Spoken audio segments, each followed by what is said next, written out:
Hello, my name is Average Bread, as you may know me. This is just something I did for my nutrition class, so hope you enjoy it for some reason. I selected the recipe albacchio al forno, or baked lamb, from the country Italy. I chose this country and recipe because I tend to like Italian foods in general, but I had never actually tried lamb before. Considering I don't know a lot about Italian food beyond the usual pasta and pizza, both of which I'm a huge fan, I thought this would be a good opportunity to branch out and try something different from a cuisine that's both classic and rich in tradition.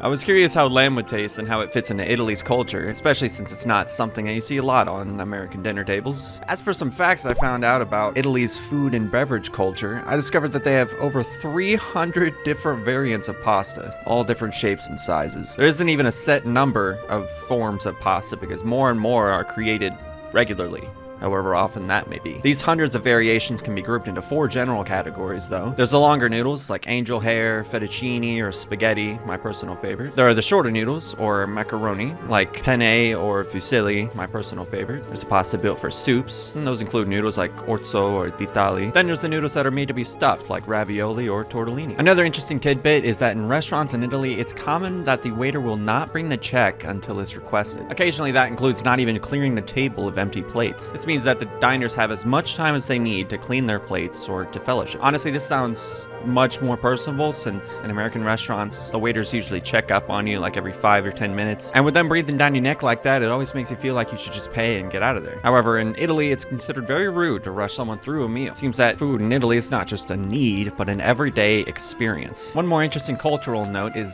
about tea in Italy. It's not very common at all. Historically, tea was treated more like a medicine than a casual drink, and at one point, the Vatican even banned it. Then when coffee arrived from Egypt in the 17th century, the church banned that too, calling it Arab wine. That is until Pope Clement VII tried a cup and realized maybe it wasn't as sinful as it was delicious. Going back to tea though, Italians still mostly drink it when they're feeling ill, usually herbal kinds like chamomile or fennel.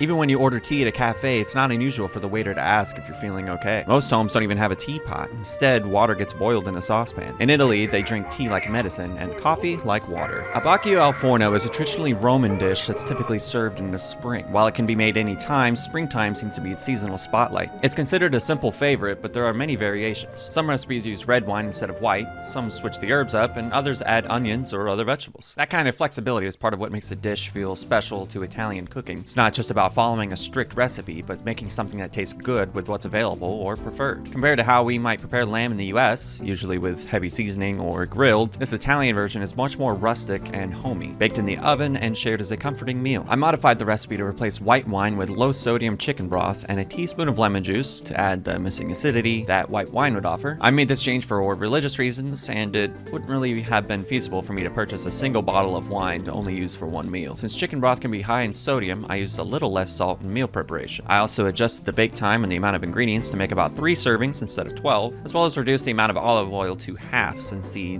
lamb releases fat during cooking. Even with that in mind, I still trimmed some of the excess fat off of the lamb to lower the amounts of saturated fat. Finally, I added a few carrots in place of half the potatoes for a bit more fiber and nutrients. By reducing the amount of olive oil used by half and trimming the excess fat off the lamb, I lowered the total saturated fat and calorie count. Reducing saturated fat allows for improved heart health since it helps lower LDL cholesterol levels, reducing the risk of heart disease. It also supports better weight management as it lowers the overall caloric intake and can contribute to improved metabolic function, decreasing the risk of developing conditions like type 2 diabetes. By replacing half the potatoes with carrots, I increased the fiber content of the dish, which aids in digestion, immune function, and blood sugar control. By reducing the amount of potatoes, I lowered the amount of carbohydrates present and the glycemic load of the meal. Replacing white wine with low-sodium chicken broth removed the alcohol content from the recipe, while still providing savory, umami flavor, and even a small boost of protein. The added lemon juice will help mimic some of the wine's effects on flavor balance. One possible drawback of removing the white wine is a slight reduction in antioxidant content, as wine, especially white or red, does contain some beneficial plant compounds. But this is a minor trade-off, and I felt it was worth it. For me, it wasn't just preparing this meal that sparked a bit of interest in trying foods from other cultures, but the research that went into it. I really like the different values and appreciation for food as an experience, rather than just to get rid of hunger. Like how they give you as much time as you need in restaurants in Italy. I'm fairly picky about what I eat, so what other cultures might consider fancy or exotic, or even normal, generally turn me away and back towards my typical foods. But learning about the traditions and cultures behind these foods makes me more open to appreciating them, and it gave me a new perspective on how food connects people to their history and their way of life.